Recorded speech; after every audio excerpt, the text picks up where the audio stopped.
Hi, it's the 13th of March 2019 at 9:30 p.m. Firstly, I'd like to apologise to Objective Reality. I'm sorry, Objective. I referred to you by your erstwhile name, and Objective told me today that it caused him great pain. And look, I'm not going to even try to defend my rather careless, uncaring actions in not addressing him by his new name. I think it's just that's just so much of what's happening these days. People aren't understanding, like me, baby boomers that really just aren't, just have no political correctness at all. So I'm trying to modify my way. So, I hope you accept my apology, Objective, but and I hope we can move on from here. I haven't done too much damage to you, but I'll refer to you now as Objective Reality, or OR for short, if that's all right with you. That's quite a bit to type, actually. Objective Reality, a lot of letters, and maybe that's the reason you did it. But actually, this is the second video I've done. I did another one with a similar opening, but I was just processing, and I started thinking about this Objective Reality, and I thought, why don't I just look into it a little bit? And it's hardly surprising, but it's not sort of like a simple concept. It'll take me a little while to get the hang of it, but that's so typical with the sort of subjects James brings to the table. I'm sorry. See, there I go, doing it again. But the whole thing about Objective Reality, I'm not sure whether it should be juxtaposed to formal reality, which is just reality, or whether it should be juxtaposed to subjective reality. Which I might be able to. I keep going to that J word. I'm sorry. It may be able to pick up. Look, I've only watched one video on the subject. I thought I might just do this. It's just as an idea for something different. I might bring up something that you guys have spoken about and just unpack it slowly over a couple of videos. It's not something I necessarily want to do, but let's face it, you guys are into pretty heavy sort of terminology and stuff, and psychological stuff.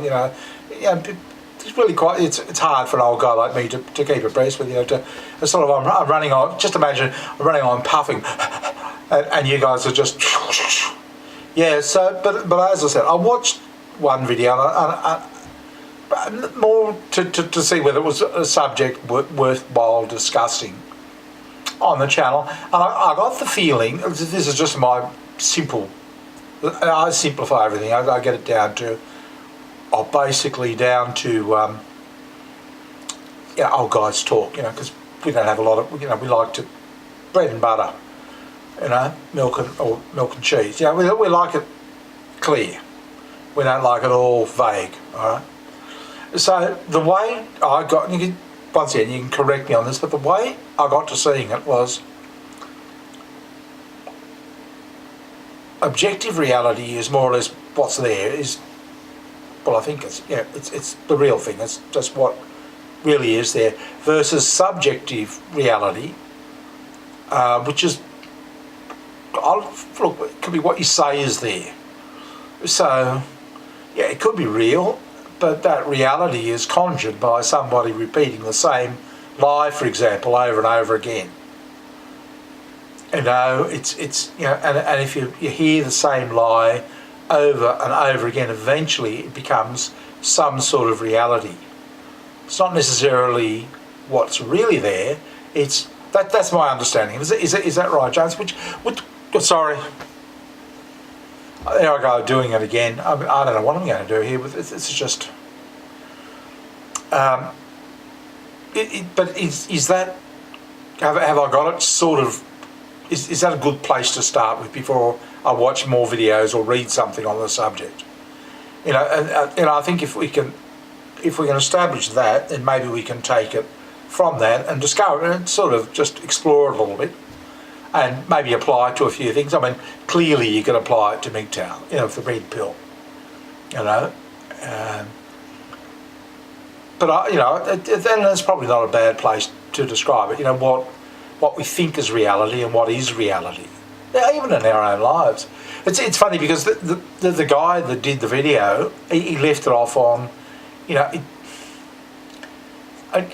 could be worthwhile thinking about for people, because he's saying that, and this is something that's really bothered me, and and it makes me wonder where it's all going to end up.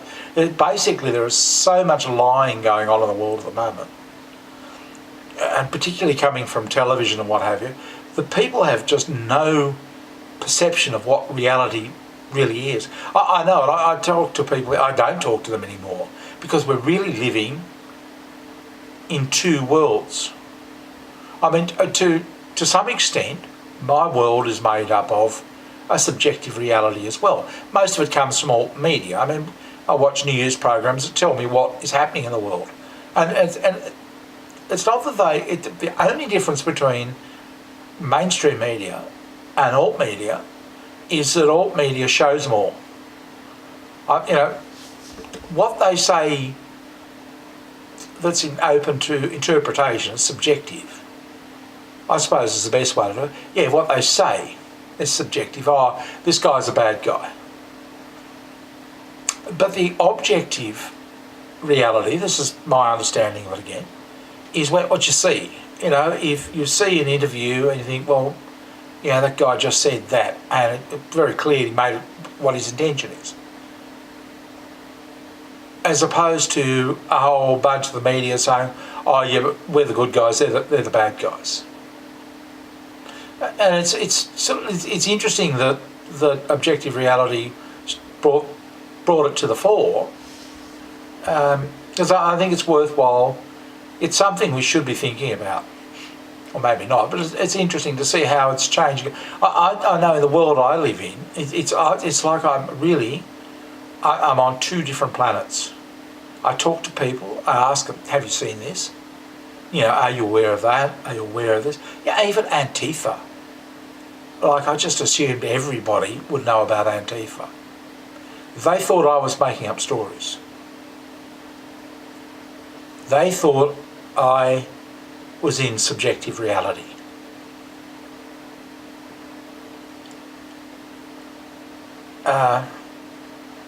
And the interesting thing, another thing I thought is, how much of our life have we been in this subjective reality? Because now what I see happening in the world is like, holy God. Were we always like this? Are we now doing things we've always done? I've heard. It's always been like this, but now you can see it because, with all the alternative news sources out there feeding back the videos, saying, well, this is what really is the situation on the ground.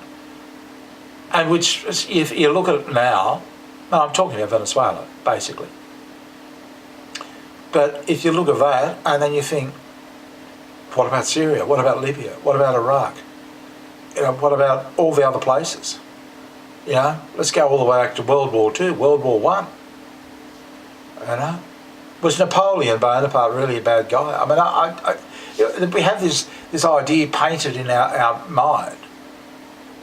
Is that subjective reality? Is that what they're talking about, as opposed to objective reality, which is what really happened? If that's, I think that could be a place to start. My first foray into this was something about that I didn't understand at all. It was something about objective reality being about the idea, and formal reality being about reality. So it's just, as I said, I'm a baby boomer, an old guy. I like things to be clear cut. There's this versus this. So I think it's and this guy was saying, we really should be thinking about subjective versus objective reality. And given that objective reality is on the channel, I thought we'd discuss it. I'm sure that well, I'm sure it'll be helpful. I'll put it to you that way. It's, just and well, it'll be good to know about it. And but it is. The more I think about it, it's definitely there, isn't it? The real, and what we're told is real, or what somebody else is telling you is real. Creating this fabricated reality. I would call it subjective reality or fabricated reality. It's not real at all. In fact, I was only thinking today how many times my wife told me how lucky I was to have her. Gee whiz. How much she did for me and that sort of thing. And she was creating this subjective reality around me. And that's something that narcissists do. It's just a total... You end up living in something that feels like this great feeling, it's nice, but it's all fake, it's all false. You're living in this, and then once it's taken away, it's very hard to come back to what really was there. Which, mgtow talk about this red pill. But I'm guessing what we're really saying is a subjective reality.